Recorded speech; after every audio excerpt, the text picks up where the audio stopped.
What up, everybody? Stan Smith from Iron Sharp K9, and we're here with two people, or not two people. We're here with one person and a dog a lot of people don't usually get to see or they get to work with. So first off, introduce yourself and then tell us why you got this particular breed. Hi, my name is Cambria McDougall.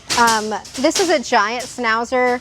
We have always had miniature Schnauzers and they don't shed. So that was our original decision to get the miniatures. And we wanted something that could actually do a job. So we went with the giant Schnauzer. She's only 9 months old right now. She's gonna be about 100 pounds when she's full grown. That's gonna be a big old dog, people. So what do people need to know about owning a Schnauzer? How's the grooming? How's their energy? Do they have drive? Are they sensitive dogs? Give us a little history about your experience with the minis and now the giant. Okay, yeah, so the miniatures are similar to the giants in the fact that they have a high grooming need. She gets groomed every 6 weeks. Between the two of my dogs, it's about $185 just to get them groomed every 6 weeks. So and what does that include? So for them, they're gonna get a bath, they're gonna get the shorter shave through the top and then the longer through her legs and her belly. We tend to shave the underside so that she's not getting, you know, anything under her belly. Sticker bugs and all that. Stickers and that kind of stuff. We keep her shaved shorter than the average, you know, show dog, so we're not getting things on her. Do you have to brush her, or is it just... Yes. So my mini is a mega coat. He has a softer coat. He has to be brushed every day or he mats. Ooh. She is more of a wiry coat, which the giants tend to have a more wiry coat. I can brush her like once a week and she's okay. You can get away with that. But teaching her to learn to brush has been fun. She likes to bite the brush. So it's been a process, but we're getting somewhere. So she has a little bit of drive. A lot of drive. She's definitely way higher than my mini is. And what have you done to channel her drive, we can say? So I have a mini, so they go outside and they run a lot. We try to go outside at least every hour to run, you know, 10, 15 minutes, stuff like that. And then we do training sessions a couple of times a day. I do 15-minute sessions just because she's young and her brain isn't developed enough to have longer training sessions yet. And then when she starts biting at me, we go outside and do some bite work to kind of channel that biting and let her do something she wants to do. Have you thought about teaching her Frisbee? I have considered it, but it's something that I've never personally done. So I didn't even know where to start. Hey, so that's going to be another video we're going to do, is going to be teaching the giant Schnauzer how to play some Frisbee. It's one of my favorite exercises for the dogs, especially on like rainy days. I went out with Boot last night and I threw the Frisbee about 5 times and he was like, I was like, yeah. Hey, that is needed for this one. And it's easy on us. All we got to do is, you have to learn how to throw the Frisbee though, because if you can't throw, then it's just a waste of time. My hand-eye coordination's not there, so that might be fun to learn for me too. And we're going to video it so you guys can see the process. But that's a video for another day. So her drive is, she has drive, she has motivation, so you started doing some bite work with her. And how has it changed the dog? Has it made her more dangerous? Do you guys have a better relationship because of doing the bite work? So I think, you know, a lot of people, when I told them that we were going to start bite work, was super scared. They're like, oh my gosh, she's going to eat me. And what I've learned through the bite work is it actually gives the dog more control and it helps them channel the biting. Dogs will bite out of fear, but this dog has no fear. We've gotten her where she's very comfortable with me and herself, and I don't think that she would ever, someone come up to me and her bite because she's like, oh my gosh, it's a stranger. My little one, he hasn't been trained. He would bite somebody if a random stranger just walked up to him and was like, oh my gosh, what a cute dog. Yeah, we get that question a lot. Man, if I teach my dog how to do protection work, are they going to be able to be around my kids? And I say, yeah. I got 3 daughters. All my dogs know how to bite somebody. None of my kids have ever been nipped. Like my kid, when she was young, she literally stepped on Rocco and he looked at her like, what the fuck are you doing? Like, he didn't react to it. He was just like, what are you doing? Why are we doing this? They can pull their ears. They can do a lot of stuff to the dog that an average dog who's never been taught how to defend themselves probably would react negatively.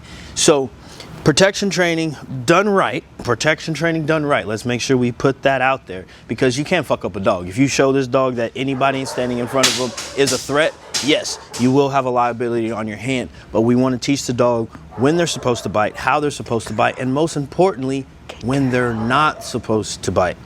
So, protection training, you said you do some obedience sessions with her.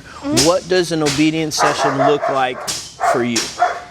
So with us right now, we're in the super basic side. I didn't get her until 3 months, so we're a little behind the curve. But we're doing sit, down, we're working on stay, heel, between. I think that's kind of where we're at right now. She's doing pretty good. Definitely, we're kind of in that teenager phase where she's testing some boundaries, but some of that may honestly be learning curve on my side versus the dog.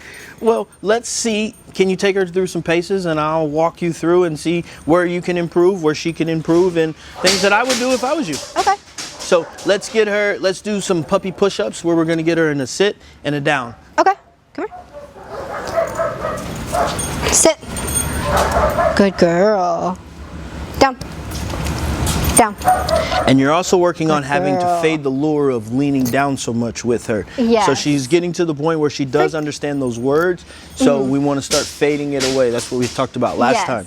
So what I want you to do is put her in a sit stay, get about one step away, and then do the hand motion. So she can't necessarily smell the treat, but she Okay. can see your body language. Okay. Back away. Sit. Down. She was anticipated that anticipating. one. So now call her back up to a sit. Sit. Sit. Good. Step back. So no, tell her nope. Nope. Step to her. Sit. Now tell her stay. Stay. Now give her the cue. Down. Good girl. Good girl. Reward. Free. Good. Good. So this Good is something girl. that's very important. You want to make sure you're giving your dog the end point to all of these commands. So sit means sit until I tell you to do something else. So we want to make sure it's clear in the dog's mind. So when she's in a down position, we want her to hold that. But we also want her to know when she is finished. So try that again. Sit.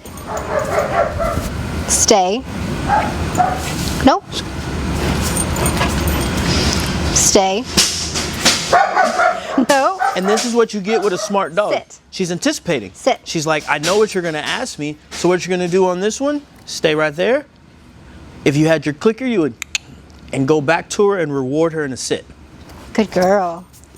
Because we don't want her to think every time I walk away from you, you're going to drop into a down. So it's like, hey, you get rewarded in a seated position as well. Okay. So if you see the dog having a little couple of issues, if you do something twice in a row, the third time you do it, she's probably going to mess up as well. So you got to switch it up just a little bit. Okay. So on this one again, we're going to reward her in a sit. And if she breaks early, like she was about to go down, she doesn't get anything. Okay. Addie. Sit. Stay. So nope. Nope. Stay. Nope. Stop. Good girl. There you go. Good girl. Well, one more time. Let me see one of those. Let me see if I can show you what I mean. Come here, mums. So sit, stay. Nope. Up. So I don't want that. Free. Good job. So again, I didn't physically correct her. I didn't even really say anything. She just didn't get the treat. So she was like, what did I do wrong? I walk back calmly. I'm not frustrated. I'm not getting upset because she doesn't know. We're still teaching right now. She's still learning what we want her to do. So in a perfect world, this time when I ask her to, nope, come here, sit, stay. Nope. So she's just getting excited. And we just have to teach her that when I come back, I'm going to pause. We're going to go back again. She does what we want. Free. Good job. A lot of times when we were working, especially with dogs who not a sensitive dog, but that's the best way we can describe her personality, is she's very in tune with what you want. So if you get a little frustrated, she's going to get more antsy. She's going to start trying to anticipate behaviors more because she's like, how do I make you happy? How do I make you happy? And that's all that is. And it's enthusiasm. She's jumping, moving. I'm still sitting. You saw that, right? But it's like, hey, just calm down. I will give you the treat if you stay in the same position. So we just got to make sure we're not getting our emotions into it. And it's easier said than done. Don't get me wrong. I work with my dogs and Boot don't do something right. I'm like, motherfucker, you go. So, and we just make sure whenever they do get like that, fuck it. Fuck it is the best 2 words you can put in your dog training vocabulary. It's not super important.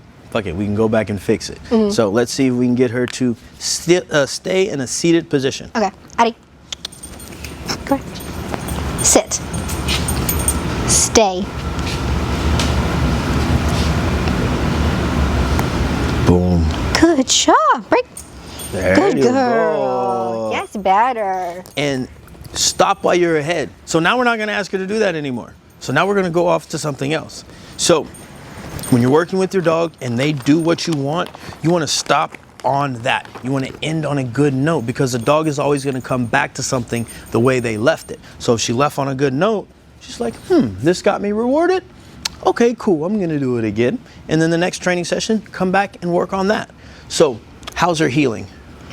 So the healing's the thing that I worked on the most when I got her because I wanted her to walk well. So she heals pretty well.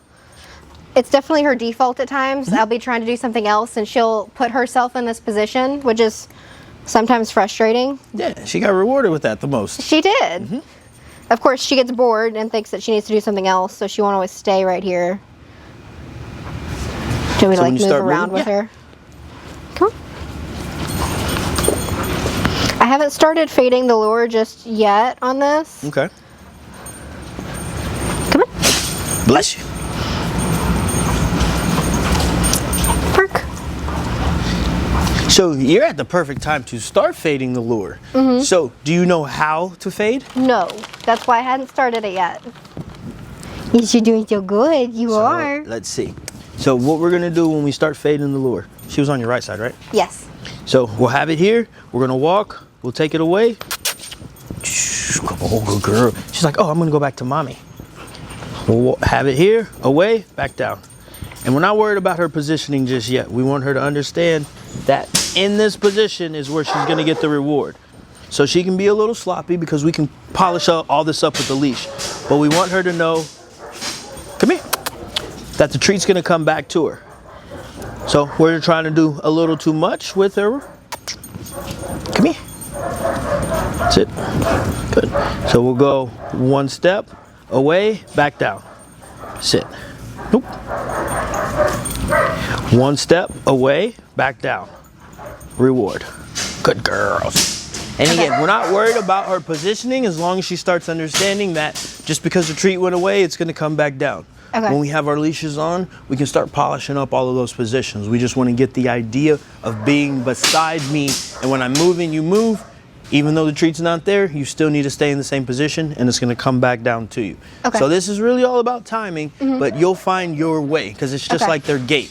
Your gait's going to be different than mine. So she has to figure out how to walk with you and me as well. So give that a shot. Right. Addie. Focus. Puppy brain. Come here. Ready? Hey, did you find your shadow? Really? Okay. There you go. There you go. Good girl. Nice. Good girl. And you see how she even kind of had her head wrapped around? That's what you're looking for. Okay. So then now she's doing that with you. So 1 step, go back down. After you've done that for, say, 3 or 4 days, then try to get 2 steps. Then try to get a little further. And then see where she messes up, but making sure you're always marking when she does it.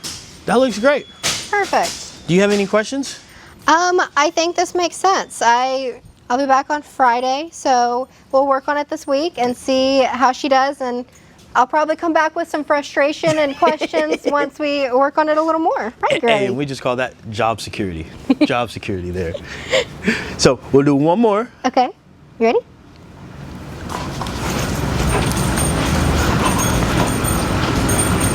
Sit. Oh, Good that's girl. nice. That's nice. Good girl. That's what I want. So give her release command and she is done. So that is what a training session looks like. We're gonna work on something. We were gonna work on some puppy push-ups, we had to adapt. We needed to fix something because she started anticipating, she started cheating, and we don't want that. Because these commands, they're not just something that you can say to your dog. These are potentially life-saving communication tools that you are instilling into your dog. If you can tell your dog down when they're about to go across the street to get a cat or whatever, but they're not looking at that 18-wheeler coming around, you can save your dog. If you can tell your dog to come back to you and they stop on a dime and turn back, again, you can save your dog. So don't think about these things as, oh, I'm giving my dog commands. You're communicating to your dog to potentially keep them safe. Stop while you're ahead. Make sure you are teaching your dog. Make sure you are training that dog. And make sure you are testing that dog. And as always, if you want to get your dog trained, on sharpcanine.com, fill out those forms. We'll get back to you. And as always, just take care of that dog.